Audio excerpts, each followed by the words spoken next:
내년 6월 강원특별자치도가 출범하려면 내년 4월까지는 특별법 개정 작업이 마무리돼야 합니다. 그만큼 법안의 내용을 마련할 시간이 얼마 남지 않은 건데요. 강원도는 물론이고 춘천과 강릉도 발빠르게 특례 발굴에 나서고 있는 반면 원주시는 아직 전담 부서도 꾸리지 못하는 등 특별자치도 대응에 손을 놓고 있습니다. 김진아 기자입니다. 강원도의 강원특별자치도 출범 로드맵에 따르면 내년 6월 출범을 위해선 늦어도 내년 4월까지는 특별법 개정 작업을 마쳐야 합니다. 9개월도 채 남지 않은 겁니다. 이 시간을 어영부영 보내면 특별자치도법은 깡통 법안에 지나지 않습니다. 제주도와 달리 18개 시군의 자치권이 살아있는 첫 모델이다 보니 시군으로선 지역별 특화 전략 산업은 물론 지역 발전에 발목을 잡고 있는 규제를 털어낼 절호의 기회입니다. 춘천시는 지난달 벌써 민관합동 TF단을 가동했습니다.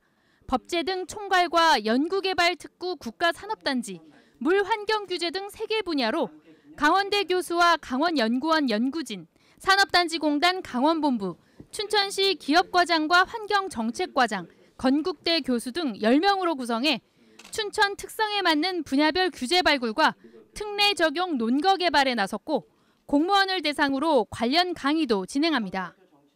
그것보다 선제적으로 춘천에서 조금 다양한 아이디어도 제시하고 좋은 건의를 해서 협력을 통해서 이제 강원특별자치도를 충분히 모양을 갖춘 형태로 출범시키도록. 춘천시가 이렇게 발빠르게 나선 건 지역 특성에 맞는 특례를 선점해 강원도에 요구하고 이를 법안에 반영시키기 위한 겁니다. 강릉시 역시 이미 TF를 구성해 특례 발굴에 나섰지만 원주시는 아직 강원특별자치도 담당 부서조차 없습니다.